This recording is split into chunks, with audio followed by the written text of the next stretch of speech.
Welcome children.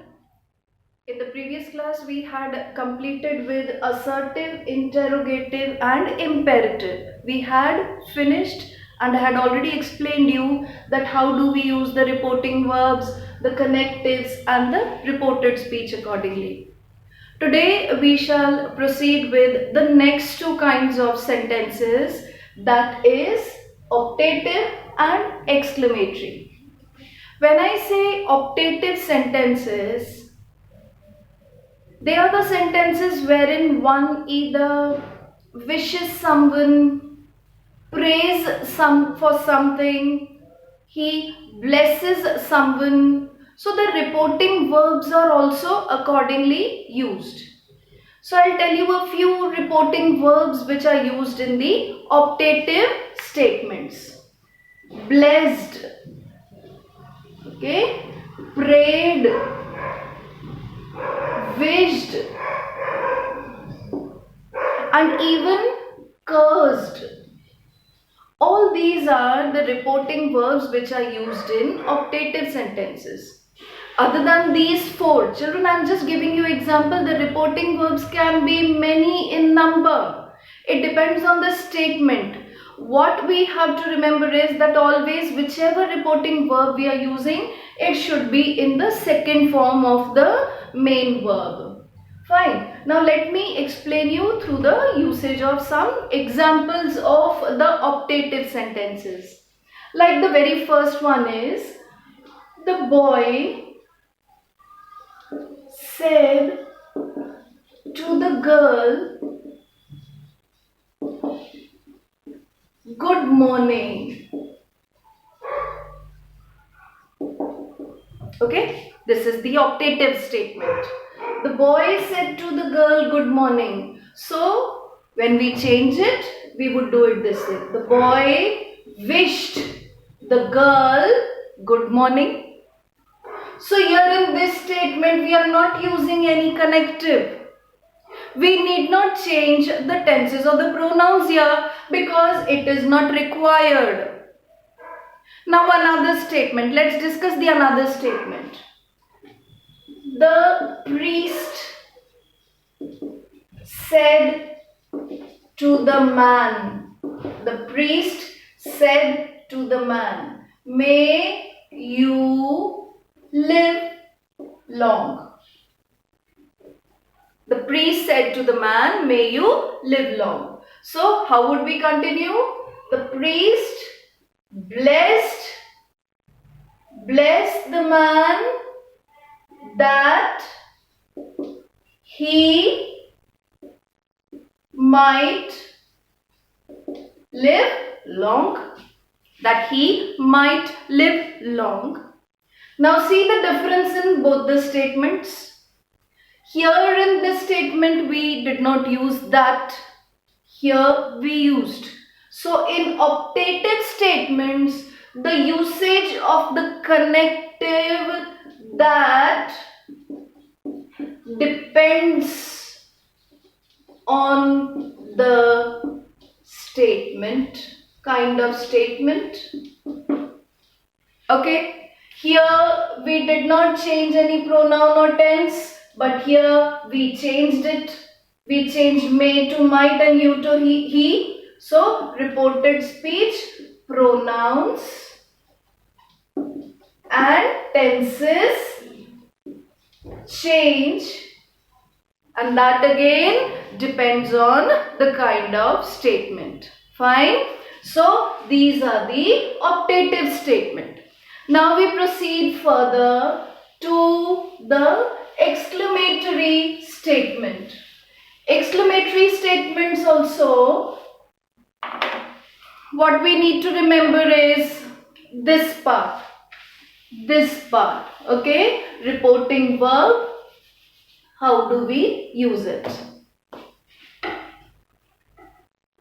The teacher said to the children, hurrah, we have won the competition. So it would be the teacher exclaimed with joy that they had won the competition. The teacher said to the children, alas, we have lost the match. Now in this statement, the teacher exclaimed with sorrow that they had lost the match. Okay, so a very simple thing. Exclamatory statements, reporting verbs are exclaimed with joy, exclaimed with sorrow, exclaimed with regret. So this exclaimed with would be there because it's an exclamatory statement, and these different words which we would combine with this particular phrase varies according to the kind of statement. Okay, I'll write an example here. Suppose the teacher said to the boy,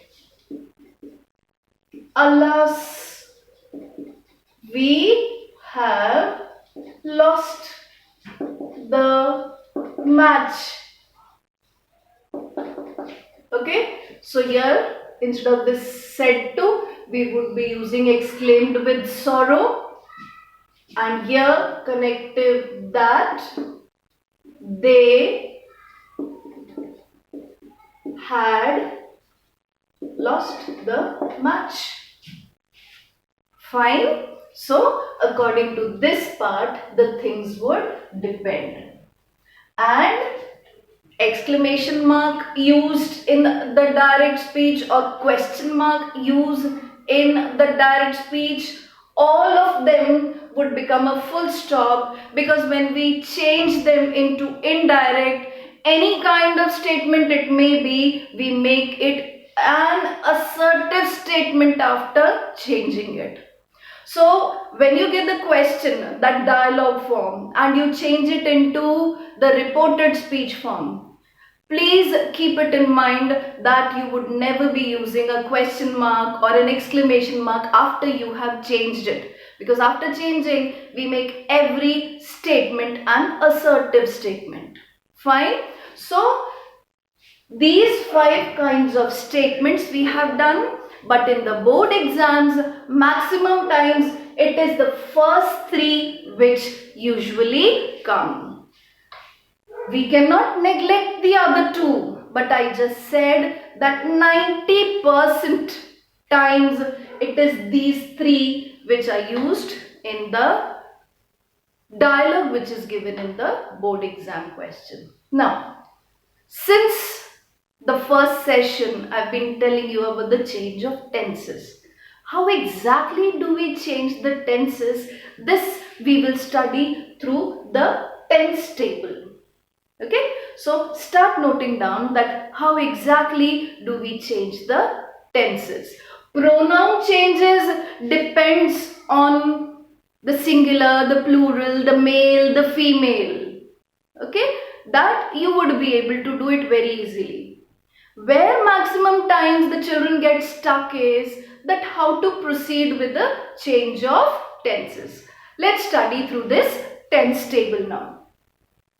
Transformation of the tenses. The very first change is whenever the verb is in its first form. When I say the first form, I mean to say S or ES. Now what is this S or ES? Suppose the verb is play or plays. Suppose the verb is go or goes, do or does,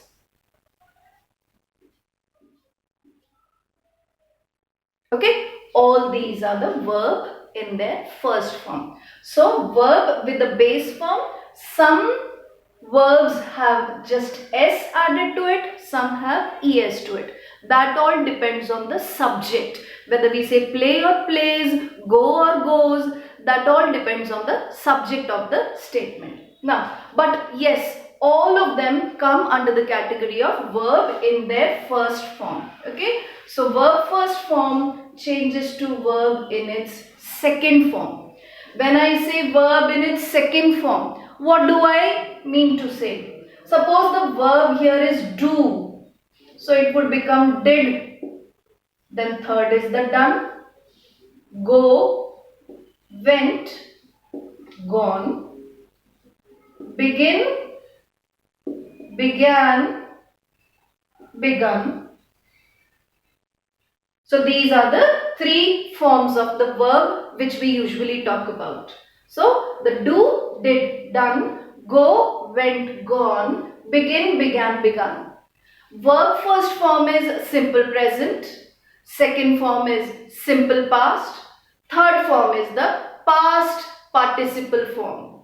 Fine. So this is expected that you all know it very well. We are right now studying about the change of tenses in the reported speech. So the very first change is verb first form changes to the verb in its second form.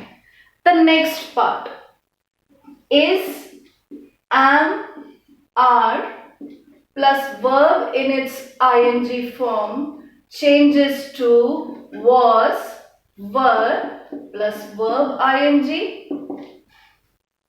Suppose the statement is the boy said to the girl, I am doing my work now. As I explained you when we were doing the assertive statement. How did we change it? The boy told the girl that he was doing his work then. Okay. Now, the third is has, have plus verb third form changes to had plus verb third form. Okay. The next one is verb second form. If suppose in the direct speech statement the verb is already given in its second form.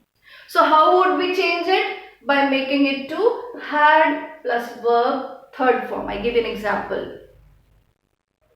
The child said to his mother, I ate the breakfast early in the morning. Obviously, breakfast is had in the morning. Now, how do we change it? I just gave an example. The boy told his mother that he had eaten. Okay? Eat, ate, eaten. So when the boy said, I ate the breakfast, it would change to he had eaten his breakfast. Okay? So this is how we change it.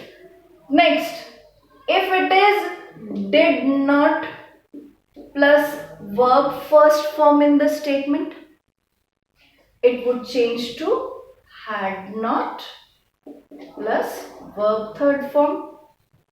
Okay? Then was, were plus verb ing changes to had been plus verb third form, not had been plus verb in its ing form.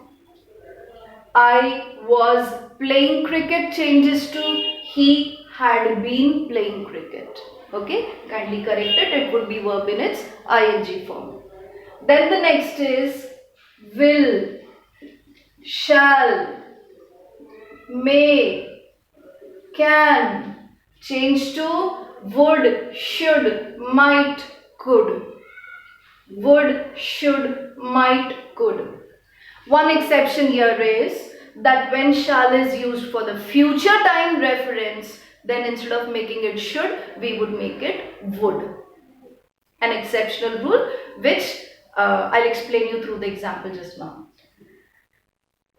The last thing here is that if already in the statement, in the direct speech statement, might, would, should, could, had better, ought to, used to are given, then they remain the same. We don't make any changes in them. Fine? Okay. Now, whatever I explained you throughout both these sessions, let us do one example to clarify the things in a better way. Fine?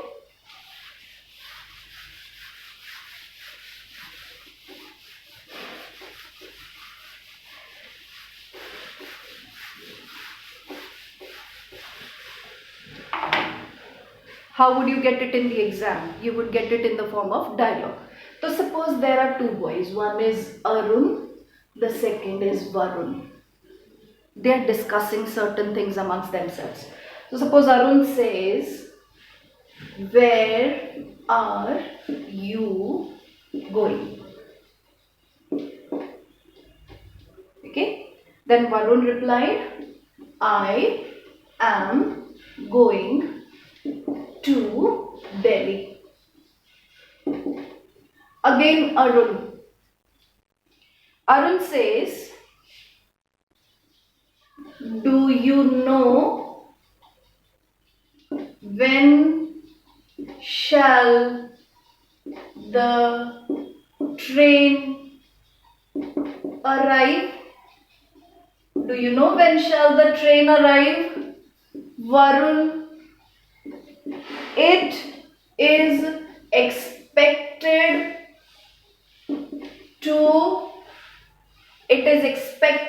to arrive at 10 p.m. Further again Arun says, "I hope it comes on time." I hope it comes on time. Okay?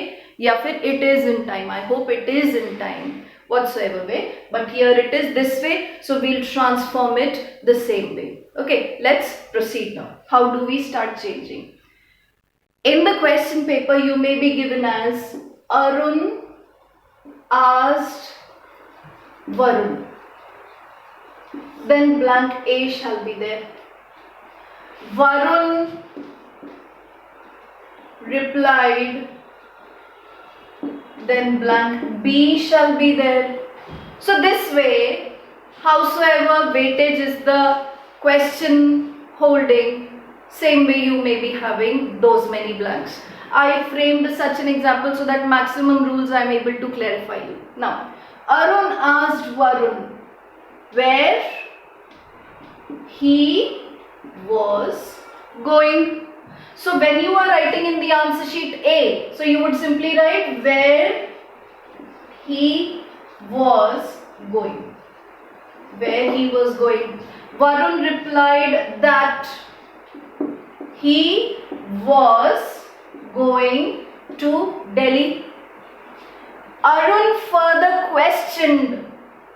Now this is that yes or no question. So Arun further questioned if he knew when. Now this shall would change to would because it's future time reference as I told you. So Arun further questioned if, this is very necessary, if he knew when would the train arrive. Varun replied that it was expected to arrive at 10 p.m. Arun then informed that he hoped